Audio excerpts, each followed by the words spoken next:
Hello, everyone. We want to take this opportunity to say thank you. As you grow at the Golden Boot, so do our needs, but we cannot do it without you.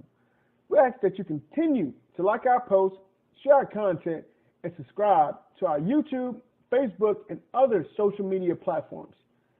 You may also visit thegoldenboot.com for the latest merch. If you would like to make a financial donation, you can do so through Cash App at @GoldenBoot or through PayPal at paypal.me/goldenboot. We look forward to bringing you more laughs, knowledge, and entertainment. And again, thank you for your endless support. Sincerely and respectfully, the Golden Boot team. The views and opinions expressed in the Golden Boot podcast are those of the speaker and do not necessarily reflect the views or positions of the Golden Boot podcast as a whole. Y'all ready to get rolling? Quiet on the set.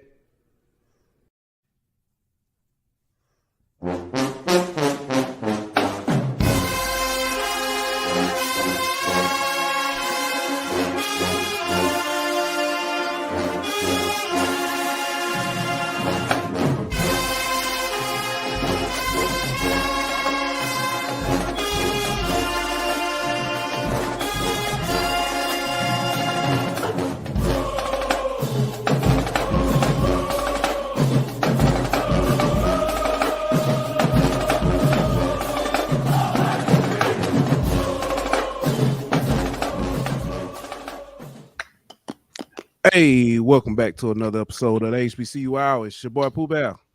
Got my man Aunt Petty Murphy in the building. What's happening? Man, ain't nothing going on. Watching a little basketball. It's storming. Bad. Real bad here. Yeah, we got that yesterday. Yeah, it's coming down. I was thinking, it's raining cats and dogs. Where did that come from? That's so random, bro. I don't know. We're talking about storms. It's I don't know. That's random. A good question. It's I have no idea. I don't know. That's just like, because most stuff has something why, Is it? I'm finna Google it. Google is free. It sure is. Yeah. Why are you doing that? I just want to come out and tell everybody Happy Black History Month. It's not just our history, it's everybody's history. So it's our story. Didn't start in 1619 and it won't end with Obama. Also, we are still trying to give away money and y'all won't take it. We already told you, we know what the deal is. Y'all got y'all W-2s and y'all acting funny. So all right. So apparently the phrase came from England in the 17th century, where when the streets were filthy and it would rain so hard and heavy that there would be dead animals floating down the street. So it would be raining cats and dogs. That's very sad. Yeah, I don't know if I want to say that no more.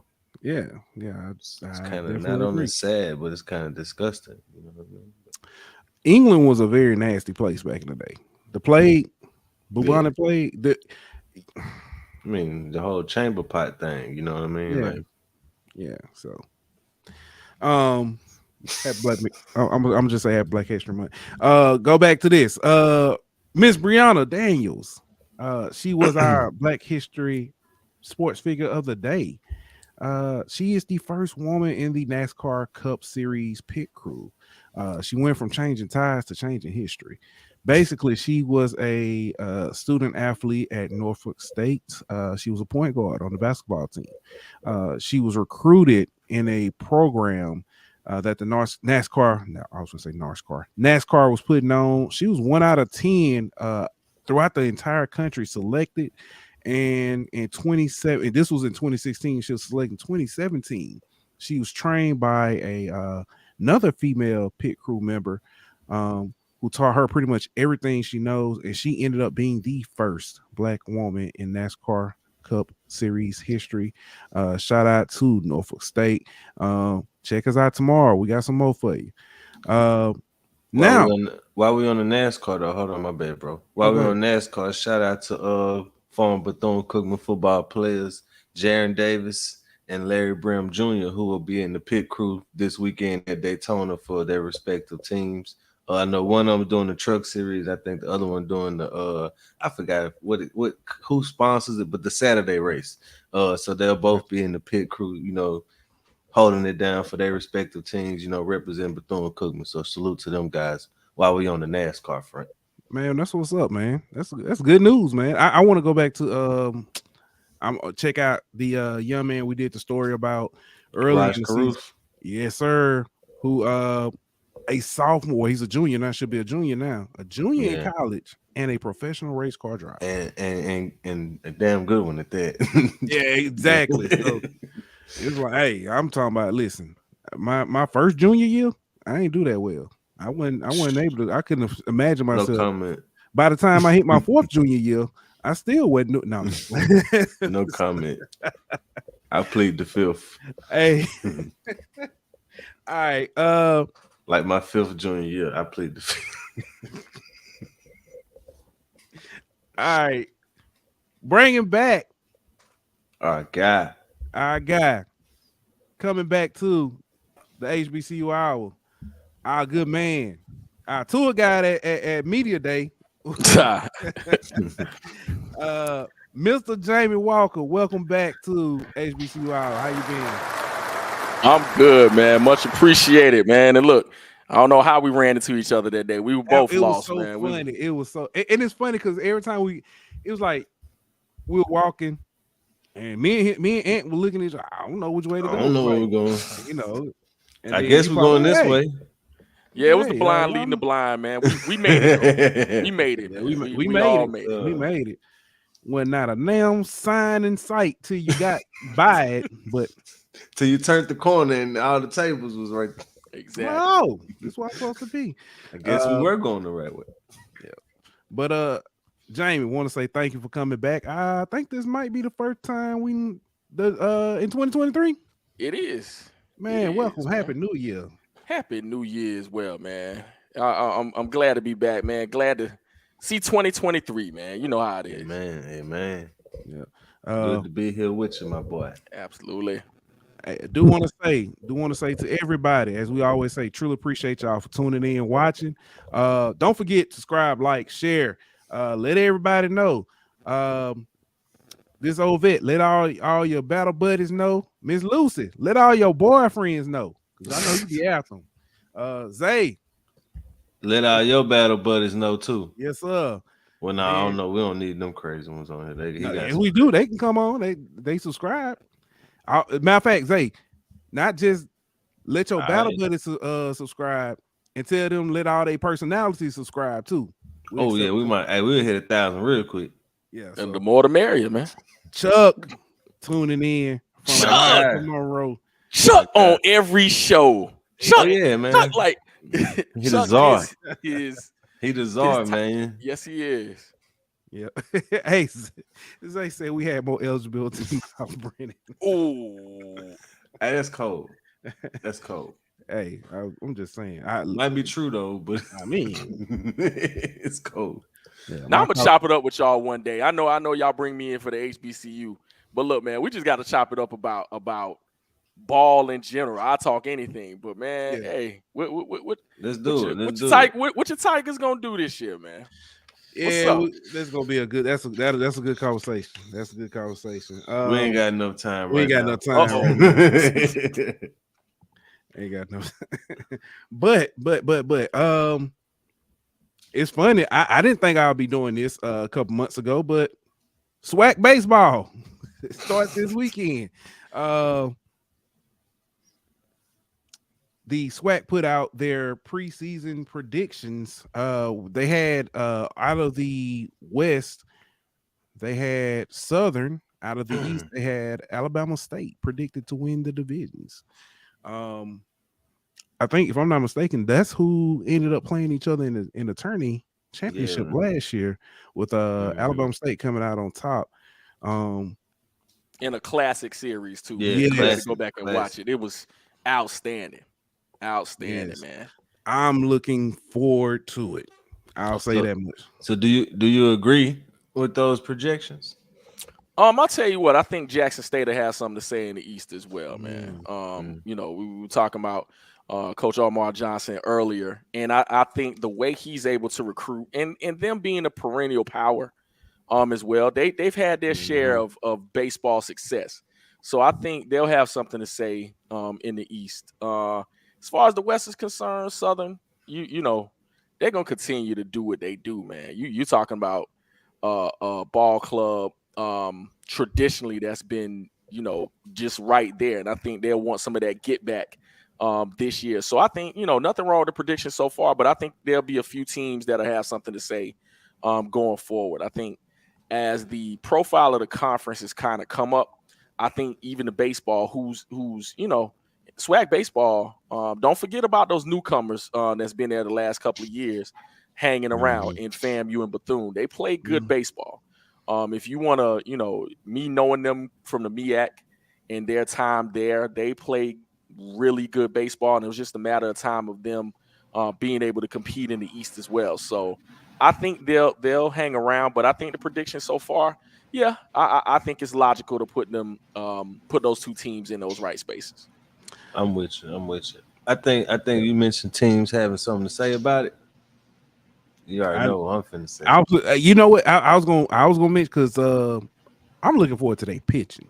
Grambling pitching has been phenomenal. Yes, sir. Coach Pierre got, you know, last year was his first year, so he kind of, you know, I think he kind of knows more what to expect now, how to manage, you know, his arms a little bit better, how to, you know, manage everything a little bit better now. So I think now we'll start to kind of see his fingerprints on the program a little more going into his second year, third year, so we can kind of see what, you know, what going forward, what he is as a coach instead of what Coach Cooper had kind of, you know, lingering. But I think Grambling gonna have something to say about this year. They absolutely will, man. And you're talking about just the right game plan in general. I think when you're talking about SWAC baseball, there's a lot of approaches. When you looked at them last year, top to bottom, you kind of saw them try to do, you know, you saw certain teams try to do it with their arms.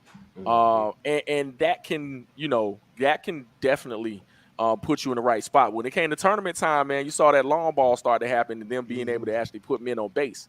So I think teams during the regular season, absolutely, if they can pitch, you're definitely in it, because you also saw a lot of arms. Alabama State being one of those teams that relies on those arms as well, and they play small ball. So I think it's just a matter of time, man. If Grambling can get on the right track as far as implementing that system where they can get pitchers to actually just get the ball across the plate and put the ball in play, I think they'll always be in ball games. Yeah. Yep. You talked about Jackson State coach, Coach Omar Johnson, not Umar. we kind of laugh about that.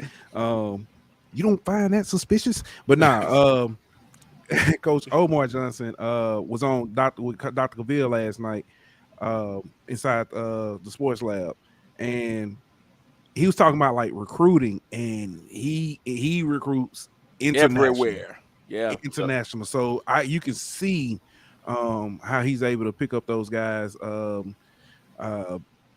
get Jackson State in a position to where they can compete. And I don't think it'll be long before they back where they need to be. Well, you know, where they want to be, where they used to be. Yeah. We know that it's funny because we know a lot about the traditions of football traditions of like Grambling, Jackson State, Southern and stuff like that. We don't talk about the baseball quite as much. When we had Daryl on early, like second episode, third episode, and he was talking about Grambling, how the Yankees used to come down to Grambling and play against the the baseball team, and it just talked about that in the relationship with George Steinbrenner. A lot of people just don't know that history, and I wish we could get back to that. So more black student athletes will be back participating in baseball. Absolutely, man. I think when you have those kind of traditions, especially in a month like this, I'm glad you bring it to the forefront and talking about that history, because I think when you're referring to Major League Baseball in general, and talking about the lack of black participation in baseball, it's declining for a few reasons, and everybody has their theories. But I also think scouting and actually having those types of relationships where you had major owners of ball clubs come down where they wouldn't traditionally go to actually scout players. I also think, you have some programs, and I don't know if you heard of a Minority Baseball Prospects here in the Georgia area is one of those organizations that gives exposure to Black baseball players, especially. They also have a sister group, Minority Softball Prospects, and they do showcases around, in particular, the Southeast, but all over the United States, trying to just infuse Black folks back into the game, man. As much as I love football, baseball is that traditional first love as well, man, because you got to, historically, we played baseball. We love the game. And so the SWAC offers that unique perspective. They're playing in a couple of different tournaments and outings. I think one is going on in Houston, I think right now. Soon, right now. Tomorrow, starting tomorrow. Starting tomorrow, yeah. Yeah, so, that's huge. So I think there's an initiative. Major League Baseball could do more, but this is a good start to reinfuse that relationship and get more Black baseball players back in it. It's not to say that, because you may have Black baseball players that look that look like us, but we're talking about American-born Black baseball players. So to get back into the game. So I think it's a good thing. Yeah, I agree with you, brother. Completely. You talked about that rich history. I was looking at doing, because like this for the month, we've been doing sports figures and stuff. Hank Aaron, Satchel Paige, Josh Gibson. Satchel Paige and Hank, because growing up in Mobile, we heard about them and stuff, but not necessarily. And it was, but then when they came out with the minor league team, the Mobile Bay Bears, they created a whole stadium dedicated to Hank Aaron. So Hank Aaron Stadium and stuff. It was huge. It was a huge deal back then. But the love for baseball declined over. I was what, 5th grade when that happened. And the love for baseball declined, and the stadium I think the stadium's still there. The team is gone. Wow. So Hank Aaron, the Mobile, man, is hand in glove. As much as people try to attach him really to both Milwaukee and Atlanta, Mobile is where he, cut his teeth. Right. And so when you're talking about just where he came up in that Negro League era up to finally getting his break into the major leagues, man, you got to talk about just the Southern influence on Hank Aaron in general. And that entire area is huge and rich for baseball. So yeah, you can't talk Hank Aaron without talking Alabama, without talking Mobile in general. All right. We mentioned it, the Cactus Jack Classic this weekend is in Houston. It's going to feature Grambling State, Jackson State, Mississippi Valley State, Prairie View A&M, Southern, and Texas Southern. So I know we've talked about it a few times, but that's going to be and Jamie, you kind of mentioned it, the MLB should do more. This is one thing that they're trying to do. Cincinnati Reds reached out to Wilberforce to help them restart their program after 80 years.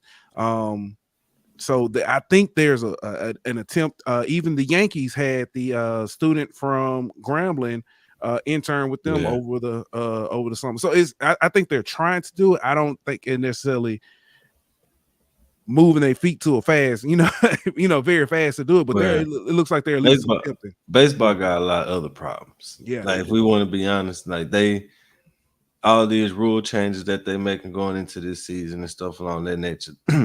They got a lot of other things that I think that they kind of got at the forefront right now. But the fact that they're still making an effort, what I'm saying, with all these changes that they're making is to me a positive. But I do agree they could do more. I just don't know how pressing they are on it, considering the overhaul they're doing of to their sport right now. Yeah, it's wild, man. Baseball has, and you're right, so many factors when it comes to their decline. It's an older person sport, unfortunately. If you look at the fan base, it's a dying fan base, and not to be coy or condescending It's true. to the age gap, but it is their average fan base is in their 50s, where everybody else's is in their 20s and 30s. So the need to grow a younger fan base is imperative to keep the game alive. And so when you're looking at ways to do it, these initiatives to be able to go to parks, and there have been players that have reignited certain things in players to actually get the younger youth to come back out and play. But it's an expensive sport depending on what cities you go in. I know here in the Atlanta metro area, listen, you talking $1,500-$1,600 to play in certain parks, man. That's just the registration. That ain't including the $500 bet.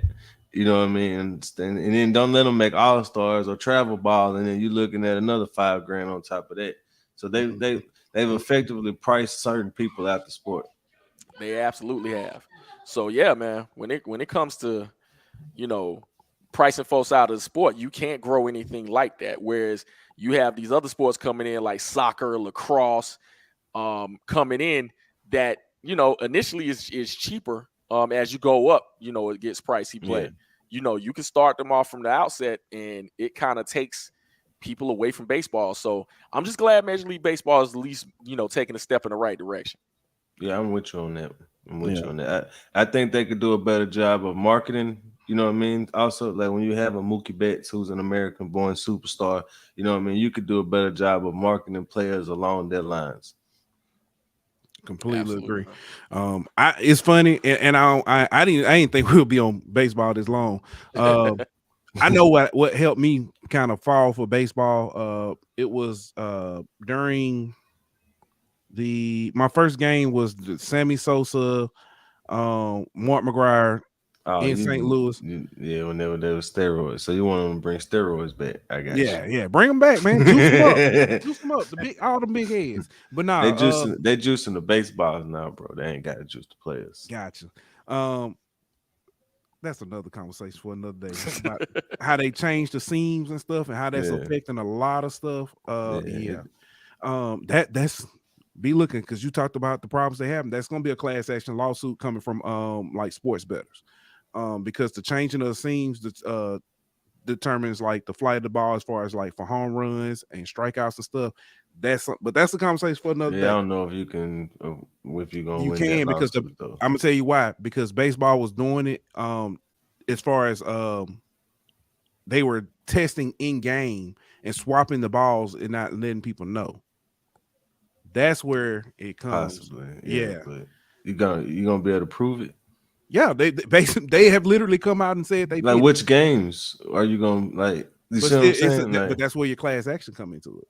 True, but anyway, that's neither here nor there.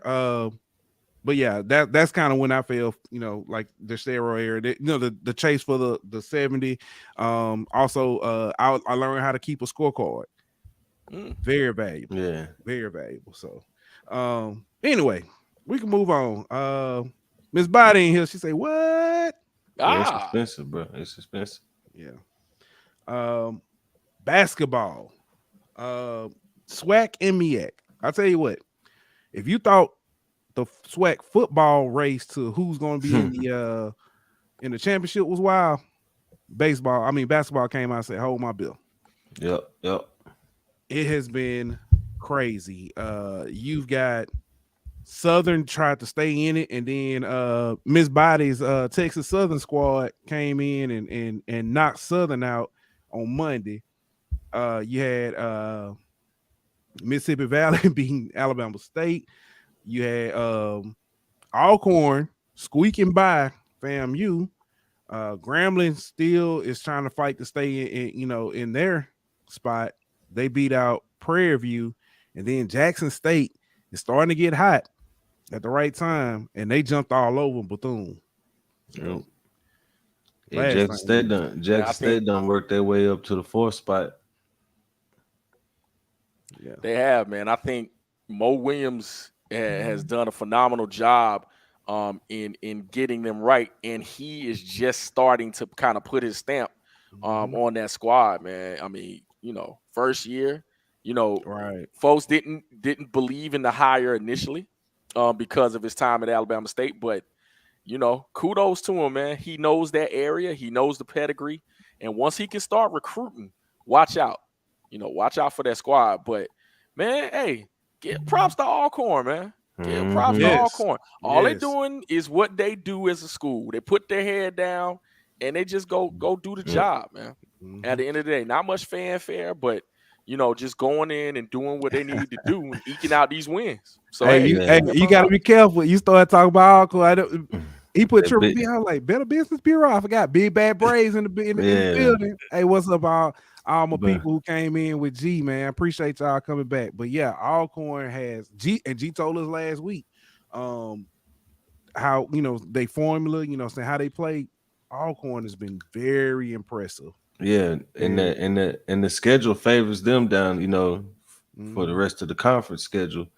They should be, as long as they, don't slip up, they should be going into the conference tournament with the number 1 seed, regular season champs. So it's just kind of at this point, it's kind of figuring out who's going to finish for second, third, and fourth, and how the rest of the conference is going to shake out, unless Alcorn slips up. But as of now, the way they're playing right now, Alcorn should be the regular season champs. Now, the schedule is looking kind of good for them. What's going to be interesting to see is, and I have to go back to it, but what's going to be interesting to see is who wins that spot to stay in fifth. Not in fifth place, but stay in that fourth place, or whatever. Not just that, to stay out of the four eliminated. Oh yeah, that's true.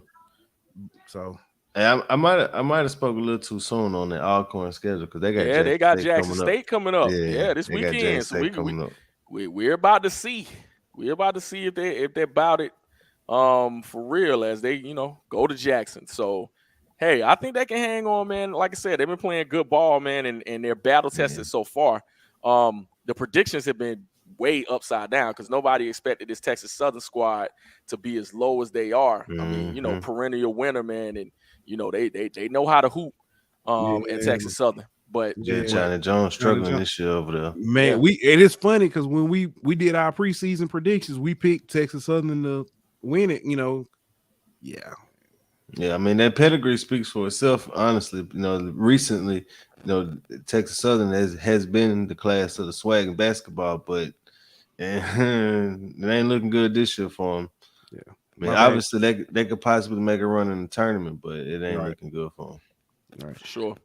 I want to know when we're gonna get to a point where these teams, as good as they are, when will they start seeing? And we saw non-conference, they can compete. Yeah. When are we gonna start seeing some SWAC and MEAC schools get these at-large bids? Ooh, never. Never. I went. I can't. I mean, and it's no disrespect to the SWAC or the MEAC, bro, but never. Yeah. I can see a scenario where the women's if Jackson State don't win it, if the Jackson State don't win their conference tournament, they'll get it at large. Yeah. You know what I mean? But like honestly, bro, you'd have to have a team go. Like I'm gonna make a comparison, comparable. Like you had to have a team like FAU right now in Conference USA who's lost like 3 games all year. Mm-hmm. You know what I mean? You'd have to have a team like that lose out in their conference tournament to get a conference bid. And honestly, you'd have to have multiple Power 5 wins probably. You know what I mean? And coming from a SWAC or MEAC, you'd have to have multiple Power 5 and wins, and you'd have to have basically quad one, yeah. And you'd have to have multiple. You'd have to win your conference regular season probably, and lose in the conference championship tournament game. You know what I mean? Like it'll take a lot to be able to get one. I don't ever see it happen. I wish whenever they expand the tournament. That's what. Yeah, but I wish that they would take the regular season champ and the conference tournament champ. If it's 2 different teams, and that way you can get both. But it ain't happening, bro. Yeah, and shout out Renard and those guys, Renard, Dave, Tuck, and Ben. But over at Down South Football Podcast, y'all give them a check too.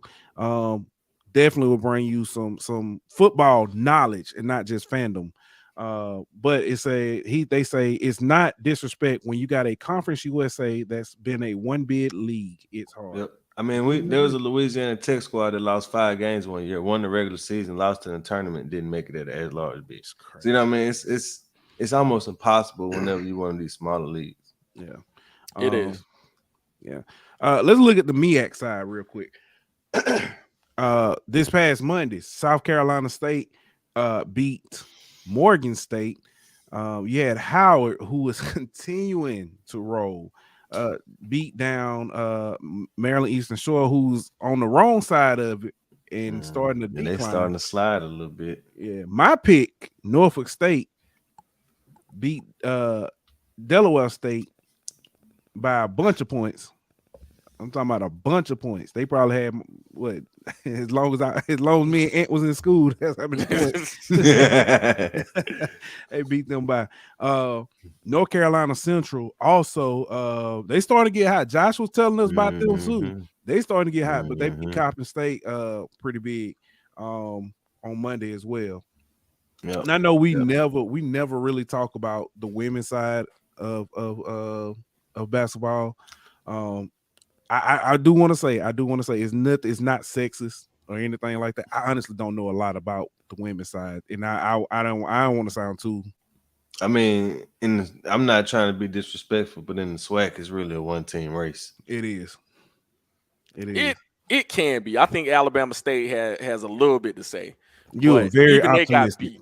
Yeah, but they got beat last year to sleep, and so you're optimistic. I just think the talent gap between Jackson State and it ain't necessarily, I shouldn't say talent. It's the depth of talent.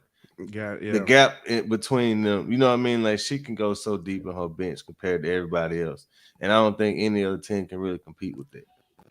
And you got to give her a props, Coach Tamika Reed. Oh yeah, man. definitely. She can flat out coach, but she can also recruit, and she goes nationally keeps them to buy get in these players. Yes, and I think no one else. Not to say for lack of trying, but no one else has been able to accomplish what she's been able to in the SWAC and actually go get marquee players. Look at the height on that squad. Look at the depth, like you said before. Yeah. Look, this is why she's competing with these Power 5 schools and these, Group of 5 schools, because, they're a true mid-major. As a squad, they are a true mid-major. So they'll be able to beat some teams if they get the right seeding. What I hope doesn't happen is that they slap them in a doggone, 16 seed or 15 seed. Put them at 13 or 14. Yeah, I think they're gonna be like 13. And let them play.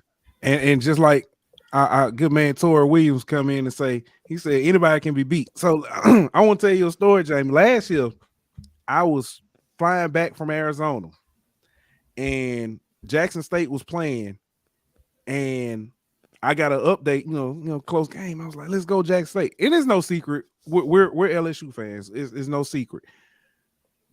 I was cheering. I was like, let's go Jackson State. Then I was like, who are they playing? Then I said, oh, shoot. Oh.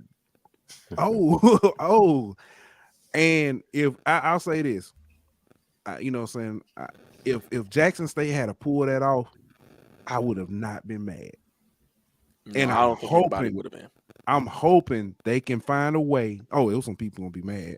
It was some people was mad about that.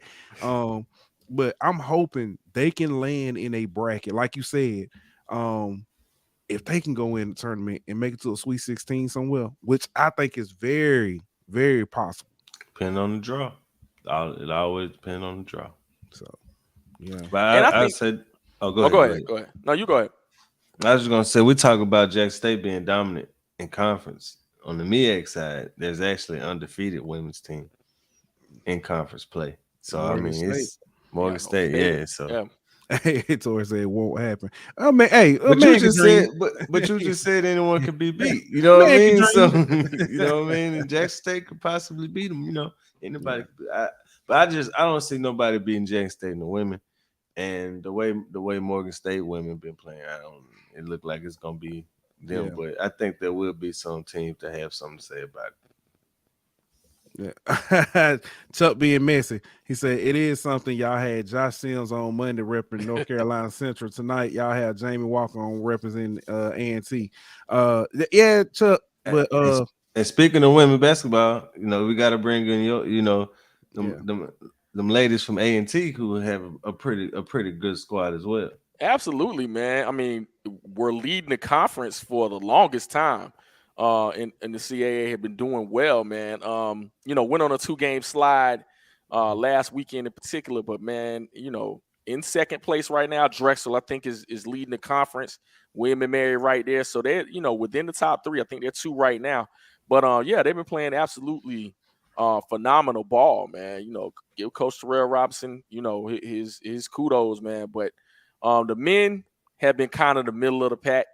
But the CAA plays really good basketball, man. So, honestly, it's a surprise that they're doing well or as well in the CAA. It's not what the CAA used to be back in the day when they had, George Mason and those squads that, were in the tournament, but it's still a really good league. So, surprise so far. We'll see if they can build on that momentum because, the men's squad, it has an interim coach right now. And so, we'll see if he's able to maintain the job, but we'll see going forward. I'm proud of the Aggies so far. All right. Yeah, they A&T is doing well. Hampton? Hey, well, they can come back home. Yeah, they definitely. I've said it before. Hampton, I don't know exactly what their goals are. I don't know what they are, or what they were. I'm not saying, and they could possibly be on their way to be doing what they want to do. From outside points looking in, doors of the church is open. Come to the front. Come, prodigal son, just come back home. Return. So, yeah. If they want to, man, it's one of those things that it's kind of like our fan base, man. Half of us want, half of us doesn't care what conference it's in. They just support the team. The other half, or should I divide it into thirds? Yeah. You got a contingency that wants to be back in the MEAC but doesn't quite know if it's a good fit anymore. And then you have some that at the end of the day,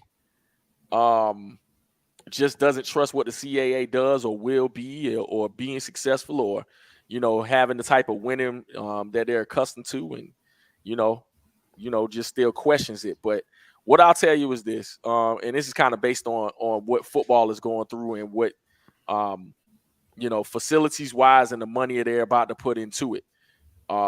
They're serious about the CAA run. Everything that's around that campus is about to look different.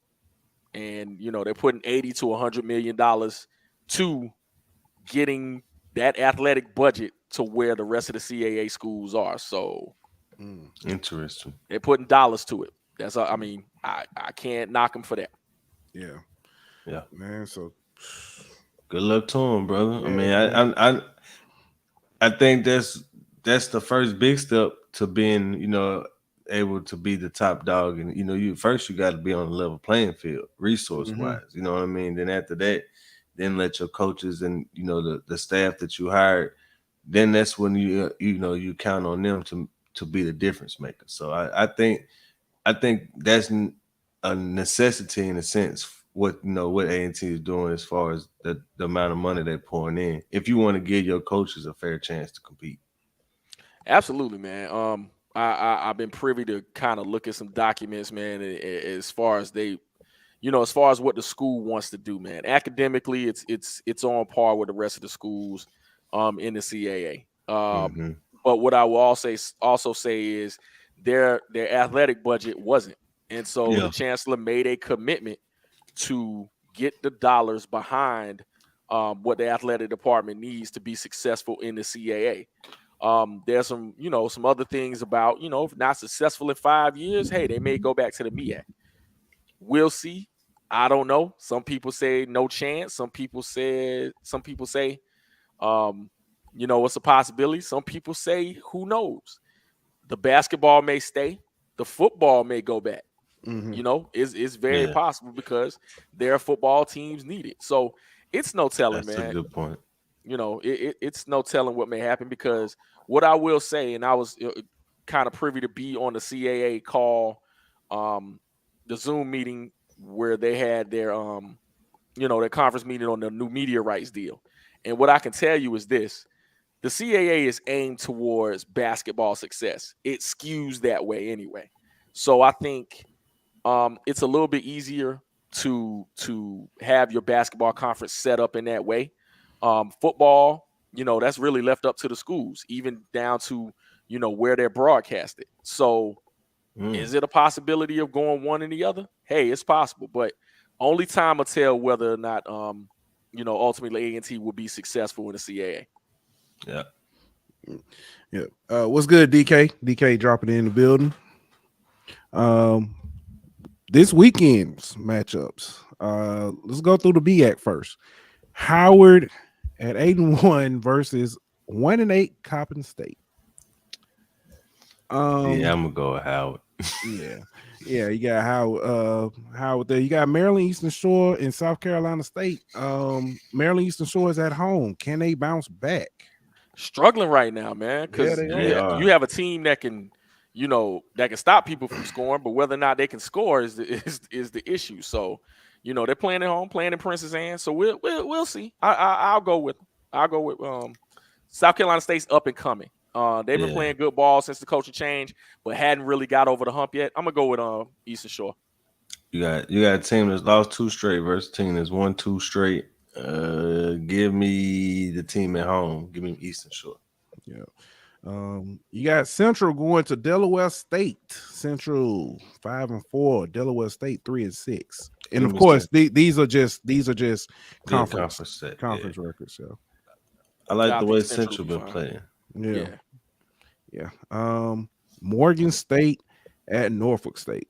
This should be a great game. Honestly, I think it is. Give me Norfolk State. Yeah, I think so too. Norfolk State is they were predicted to win the conference just because of their performance last year and them playing phenomenal basketball. But kind of been up and down, but playing at home, I get them the nod. Yeah, that's who I actually picked for the to win the regular season was Norfolk State. Not regular season. I picked them to win the tournament. Yeah, you picked them to win it. Yeah. All right. On the SWAC side, Southern versus Grambling in Utah, Salt Lake City. They'll be playing at 3:00 on Saturday. It'll be interesting, man, because that rivalry is just what it is, man. I mean, when you're talking about those two teams, I don't care if it's football or tiddlywinks. So they're gonna go at each other, and they got a big stage to do it. So Southern has hit a slide right now, but I look for them to bounce back. Coach Sean Woods, man, had them playing really well. But I think, after, being defeated the other day, I think they'll bounce back. I think they'll get the win over Graham. Not happening, my boy. Not happening, my boy. Them G-men ain't having that, man.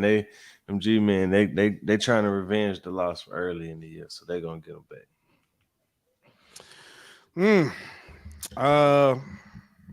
Let's see. Team that's hot. Team that's trying to find that hotness again. I might have to go with Grambling on this one.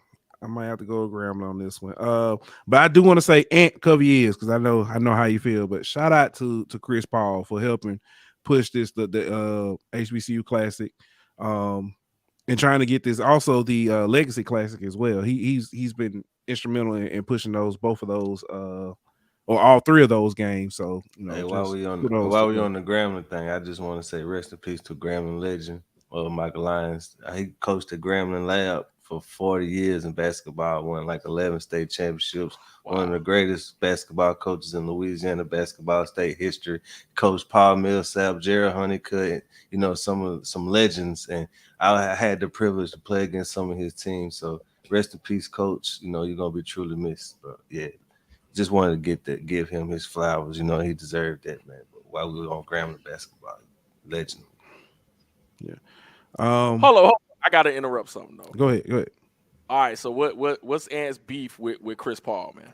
What's up? He was a former Hornet, and he's no longer a Hornet.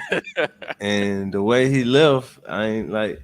It's only a few former Pelicans / Hornets that I'm still cool with. Like, okay. But I mean, it's he ain't on. He used to be number 1 on the hate list. He probably like number 3 now, number 4 now. He kind of moving down the list. Yeah. Okay. Anthony Davis not on that list. Anthony Davis is the list. He not on that list. Anthony Davis homeboy. is the list. He is homeboy. The list. Still waiting on that. We still waiting on that. Thank you, AD. By the way. Oh man. All right. Alcorn, Jackson State. We talked about that one as far as this weekend in Jackson. Triple B's. Listen, they put saw a video this week. Coach Mo Williams putting out the clarion call to all folks to descend upon Jackson this weekend for that game. They know how big it is. So I'm looking for Jackson to play exceptionally well. They'll be hyped. They'll be hyped for that game. But I'm gonna give it to Alcorn, man. I'm gonna give it to Alcorn. They've been playing great ball, man. I mean, and when you're able to win those close games, I don't care what the environment is. So I'm gonna keep it with the Braves. Yeah. I just got a text from G say if you pick anybody else, it's over. I'm going Alcorn. Nah, man, Alcorn, man. I do think. I think they. I don't think they're gonna be stopped until tournament time, honestly. So, yeah, but we'll see. Yeah, I don't know, but if they slip up, this is the game they slip up. All right, next game, Valley, Texas Southern. In Houston. This is in Houston. Texas Southern. Texas Southern I ain't gonna say by 40. But you can't do that, Valley. You can't. Texas Southern should get the win, man. They should be fine. Oh man, not 40, maybe 35, not 40. UAPB. I think my bad, Pooh. Go ahead. Oh, go ahead. Go ahead. I was just gonna say I think Valley they're gonna fight for a little while, but I think UAPB at Prairie View. Yeah, I mean 6 and 7 versus 5 and 8. It's not. That's a toss up. So I'm gonna go chalk. I'm gonna go. It's at PV. Yeah. Yeah. I'm gonna go PV. Yeah. I've been picking a lot of the home teams though, so I don't want to pick all. You know my rule. Give me all the home teams. Well, no, I did pick Alcorn. They're not at home, so yeah, I can pick the home team. Yeah, give me the home team. I'm gonna tell you why I'm picking Prairie View. I watched UAPB versus Alabama State last week, and they lost composure several times in that game, and that's what ultimately I feel like cost them the game. I was telling on Monday there was a 6-point play in that game against Alabama State. Alabama State got dunks. UAPB defender, as the guys hanging on rim come down, he pushes them. Referee sees it, gives them a tick. So that's 2 more points. Alabama State gets the ball back, score again. That's 6 points. You can't do stuff like that. And that wasn't the only play, but that's the one that kind of stood out. You can't do stuff like and granted, I'm not saying they can't learn from it, but yeah, you gotta. I think Prairie View, especially at home, I think they'll get it done. FAMU, Alabama State in Montgomery at the Dunn Oliver Acadome. Yeah, I'm gonna go Bama State. FAMU so inconsistent, man, and they can't score the ball. They just cannot score the ball on a consistent basis. I'm gonna go Bama State. Did FAMU get that LeBron's back? It don't matter. Obviously, last game they played like they got their LeBrons taken away. So if they got their LeBrons back, I'm gonna go. I'm fading FAMU. But if they still got their LeBrons taken away, then they might come out and surprise some people. So, nah, I ain't trusting FAMU. I can't do it, man. I can't do it. I don't trust them, bro. They Dr. Jekyll, Mr. Hyde at this point, bro. They too different. Not right now. Bethune at Alabama A&M. Y'all been going for. I'm gonna go. This one is in Normal Alabama. Give me A&M. Give me Coach Hewley to get it done. I like Reggie Theus, but they just been. Give me Riverboat Richard, man. Yeah, I can't. Nah, you can.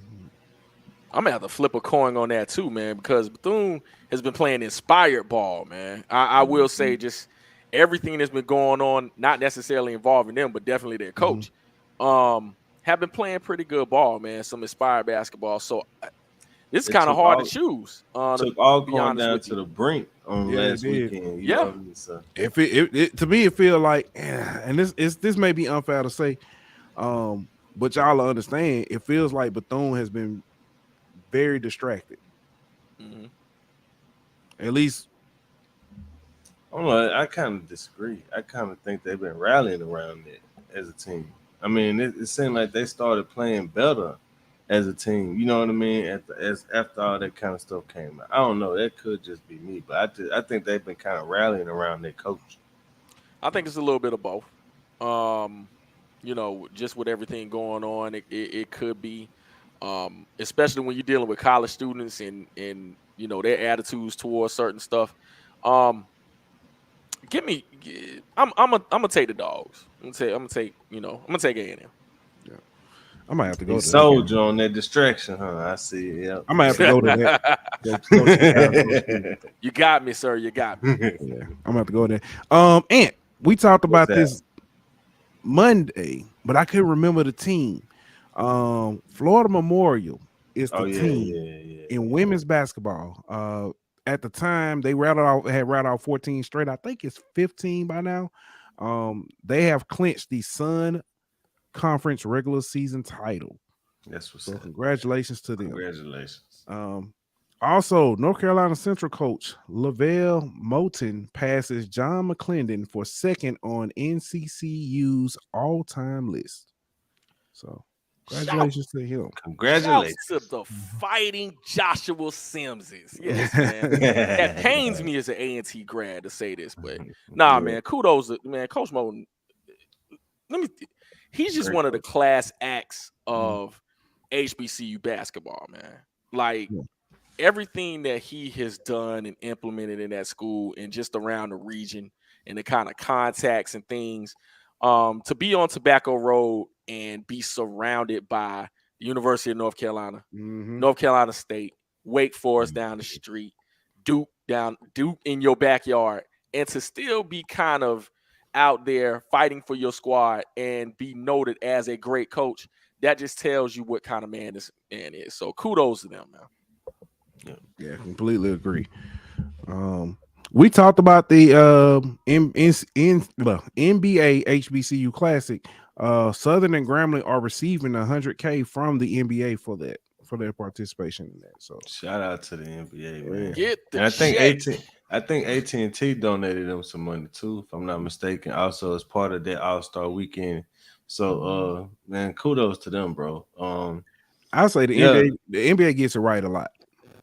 Well, that look at the demographic of the league. I know. Well, I mean, if you look at the demographic of, it's the highest by far. Yeah, by far. It's percentage wise, not obviously not numbers wise, you know, but percentage wise, it's the highest. It's easily the highest demographic. Yeah, it is. But I think if you look at the coaches, that's where you. Yeah, you can definitely. It was a concerted effort to kind of diversify the coaching staffs. Because the players, you know, you want a coaching staff that kind of reflects what the players are too. But I also think, man, that the renaissance of HBCUs kind of grasp some of these players because we can talk about, them doing what they're doing monetarily, but it's not necessarily transitioning into more players coming from HBCUs into the league. So I think, I think it's one currently. What's my man from Tennessee State? That's in the NBA. It's the only one from an HBCU. So I think when it comes down to it, if you can kind of, have those relationships going and have, greater opportunities for players to get in, I think there's something there. But of course, when you're talking about, less players, you can't compare it to football at all. Mm-hmm. But at the end of the day, the NBA acknowledging that HBCUs exist and we play ball at the HBCU level is a great thing. Yeah. And I mean,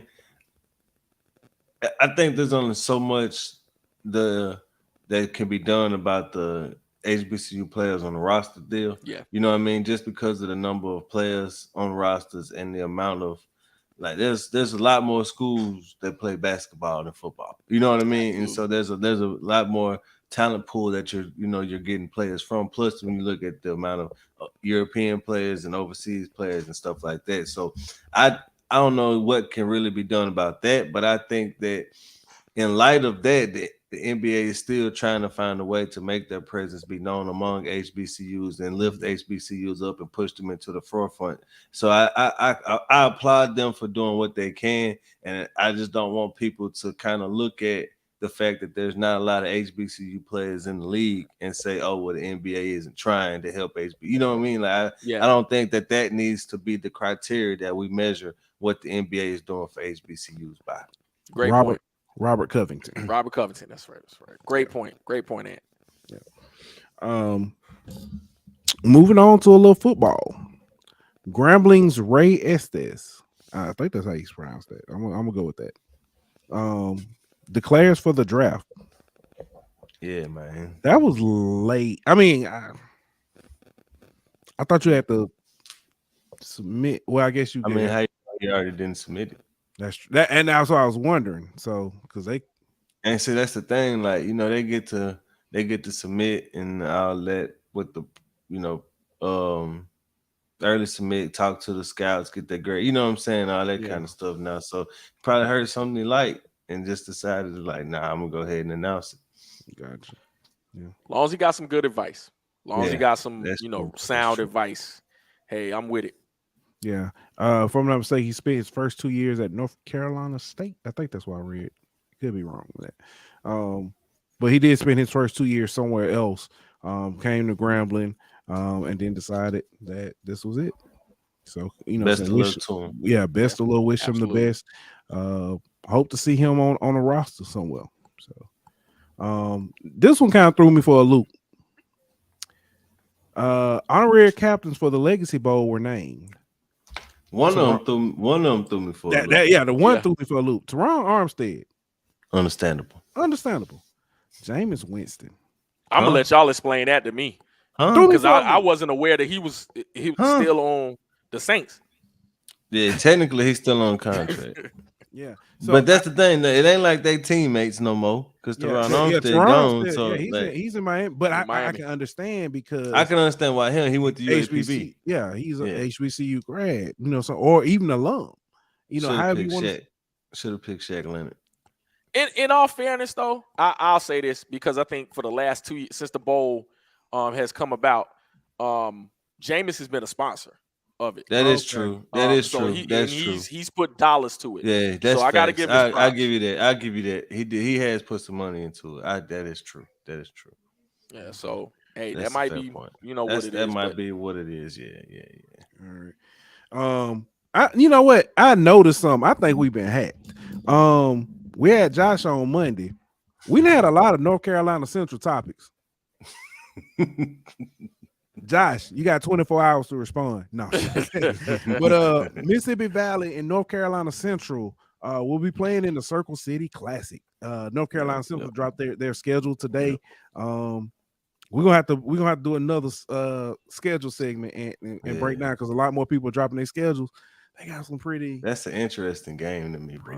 Pretty good ones. It really is. They had another one on their schedule, but I say that for our segment talk pool Yeah. that I saw. So I just brought up Valley for the night. But there's another game that's very interesting to me on their schedule. But yeah, go ahead, James. No, I'm saying I actually like this matchup. People may sleep on it because Central is the defending champs, but Valley beat them 2 years ago. So I like it. You know, we'll see what happens, even though I think Central is absolutely loaded. You know, and I think they either play A&T the week before or the week after.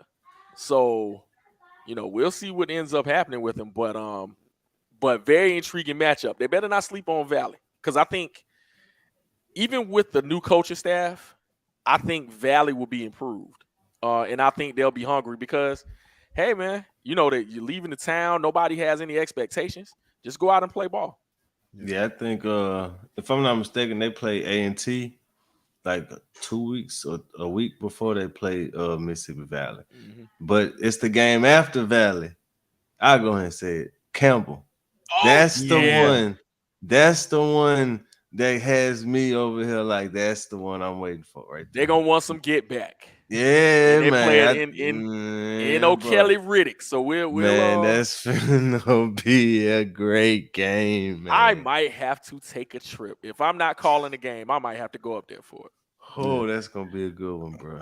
Chuck dropped some gems in here for us. I meant to read this when we were talking basketball. It said John McClendon was a basketball pioneer. He introduced the four corners offense, not Dean Smith. Interesting. And then he says James has contributed to the HBC Legacy Bowl. He and Patrick Mahomes have been great about contributing. So yes, they have, man. Look, Patrick was I actually was able to meet Mr. Mahomes last year at the Legacy Bowl. So that was cool, man. That was have you ever met his daddy? Man, I wish I could. His daddy remind me of my daddy. God rest his soul. But look, he that dude, man. He that guy. His dad look like he'll change your alternator, sharpen the blades on your lawnmower. Look, man, and fix your washing machine all in about 30 minutes. Yeah. And people just don't believe, man. He played 10 years of Major League Baseball. Yep. Yeah. He was a dog too. Yep. I'm not one to typically yes, I do. I stereotype everybody. Listen. Yes. That man a shade tree mechanic. I don't care what nobody says. I'm telling you, bro. That man, I'm telling you. That man can tell you your timing belt off by the way it sounds. I guarantee you. But that boy would let you had that bad reject. He is that guy. That guy. That dude went. He really is, bro. First time. If you pull in his yard, he got a chain hanger from a tree. I guarantee you he do. I guarantee you he do. Saying to pull the motor out. That's an authentic way to put it. Chuck said Mahomes' father is authentic. Authentic wasn't the word I was thinking. I mean, but he ain't lying though. He himself. He is definitely himself. He a real something. The Godfather versus the Gunslinger. It is currently airing on NFL.com. I gotta watch that, bro. Yeah, I gotta watch that. That looks like it's gonna be great. Yeah, so iconic coaches, iconic matchup. I want to watch that, bro. Oh yeah, definitely. Jamie, tell us before we get ready to wrap up, what you working on, man? What can the people catch you? Man, listen. Right now, because football season is kind of low. I'm kind of low too, man. But you can always catch me on Twitter, Sport Voice JW. Baseball season and softball season is coming too, so I'll be calling some games, primarily for the SIAC, GCAC, whatever the Black College Sports Network has me. You can hear a game, man. So, hey, kind of everywhere, man. Right now on social media, we talking media rights. Talking media rights. That's the hot topic right now. That's been a hot topic. So what Jamie really is saying, since it's football season and it's slow, he's been moonlighting as a radio DJ, hosting the Quiet Storm Hour. I told y'all what that meant. If y'all don't know by now, he is Al B. Score. You know, I'm gonna get a shirt made that says that. You need it, bro. You need it, bro. That need to be a Twitter name. I'll be. You know what? That might be. That just might be. You know, the quiet storm. Telling you, bro. You missed your call. Oh man. But that's great. Appreciate you joining. As always, James, is you know what I'm saying, great chopping up with fam. Look forward to having you back. You said, I know you said softball stuff. Your kids, they doing softball, t-ball, baseball, anything? Man, my kid is a soccer guy. He is a soccer dude. Okay. I ain't kicked the ball in my life, but he loves soccer. Wrong with that, I like it. I like it. Yeah, I man. Like it. So the most popular sport It's some money in that in the world. Yes. Hey, it's a lot of leagues too. So. Yep. If it can pay for his education, I'm with it. Yeah. I'm definitely with it. Dylan had me in the backyard playing soccer in Crocs all the time. Oh man. All the time. We be back there playing and hey, soccer fun, low key. It is. It ain't necessarily it's more fun to play than it is to watch though, for sure. Yes. Yeah. Yes. So soccer is actually the fundamental for all sports. A lot of sports. Yeah, I agree. That footwork. So definitely. Yeah, definitely. But I appreciate y'all having me on, man. As always. Always. Oh, you know you family at this point, man. Absolutely. And likewise, man. And look, when y'all do that schedule show again, man, we might want to talk about these matchups, man. So hey, let's do it. Let's do it. We got you. Let's do it, bro. We might have to bring on a panel. Now, I told you what we're gonna do. Hey, now I think what we're gonna do, we're gonna go school by school, bro. Gotcha. And let's do a school by school. You gonna be our A&T guy. And when we bring you on, we're gonna let you talk about some of your other favorite matchups from other schools and stuff too. But I want you to break down y'all schedule for us. Sounds good to me. Sounds good to me. Y'all heard it here first. But y'all know what it is. We'll be back on Monday. Next week, hopefully, we will have a special guest, a very special guest. We're trying to work something out. And like that, we got.